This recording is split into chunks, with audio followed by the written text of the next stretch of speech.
Salut à tous, dans ce tutoriel, je vous présente les spécifications qui sont recommandées et les ordinateurs portables puissants en calcul pour effectuer du machine learning et du deep learning.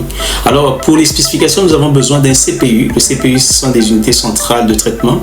Un CPU de 8 cœurs au moins, ou plus si vous pouvez. Nous avons besoin d'avoir un GPU, le GPU qui est l'unité de traitement graphique, en fait, là où on va traiter notre affichage, toutes les images qui vont s'afficher à l'écran. Et nous avons besoin d'un GPU NVIDIA RTX, soit le 3060 ou le 3070 ou le 3080, selon vos moyens. Alors, il nous faudra aussi une mémoire RAM de 32 Go au maximum, au large, sinon vous pouvez prendre 16 Go minimum. Vous aurez besoin d'une SSD, donc d'une mémoire de stockage de 1 Tera, sinon 512 c'est suffisant, et un bon système de refroidissement thermique pour éviter les surchauffages.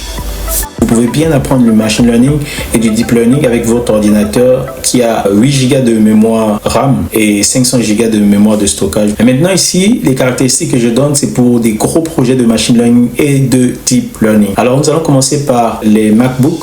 Là je vous présente ce MacBook que vous pouvez voir ici, qui n'est pas mal. Et dans les caractéristiques, nous avons un MacBook Pro 16 pouces, on a une M3 Pro, donc cette puce là, on peut avoir, peu importe la puce qu'on prend, que ce soit une M1 ou une M2 ou une M3. Les M1, M2, M3 sont des puces développées par Apple, donc des puces, des processeurs développés par Apple. Ce qui est important, je pense, qu'on doit regarder, c'est plutôt les capacités du processeur.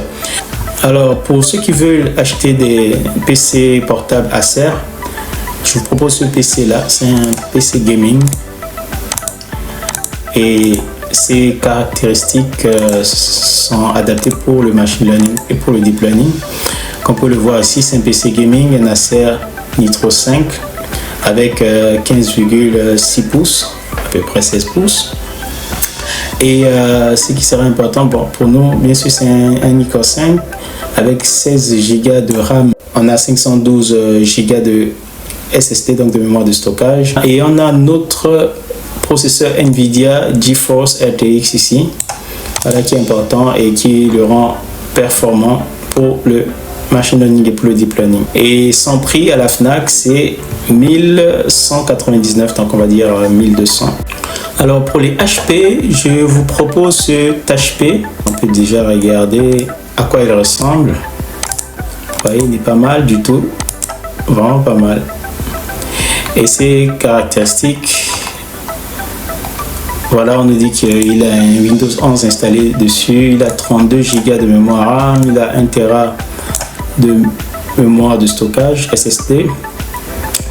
Et donc c'est un 17 pouces, donc l'écran est vraiment très large. Et puis on a notre carte graphique NVIDIA GeForce RTX qui est ici, qui est pour nous très important. Et son prix, il est à 1000, on va dire 1500, 1499. Voilà, donc si vous voulez vous en procurer, je vous mets aussi le lien en description. Alors pour les Dell, nous vous proposons cet ordinateur avec ces caractéristiques ici. Donc c'est un Dell XPS, déjà avec une puce graphique NVIDIA RTX.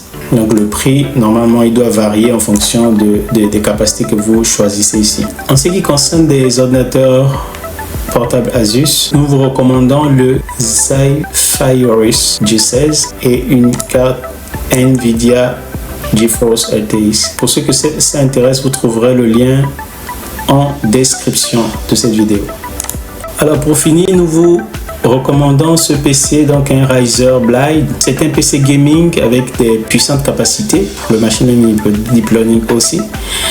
Et comme vous pouvez le voir, on a au minimum on a un 16 Go de mémoire RAM avec 1 Tera de SSD. Et on a notre carte graphique ici, RTX 3070 Ti. Il est à 2500, on va dire 2600. Donc pour ceux que ça intéresse, vous trouverez, comme pour les autres, les liens en description de cette vidéo.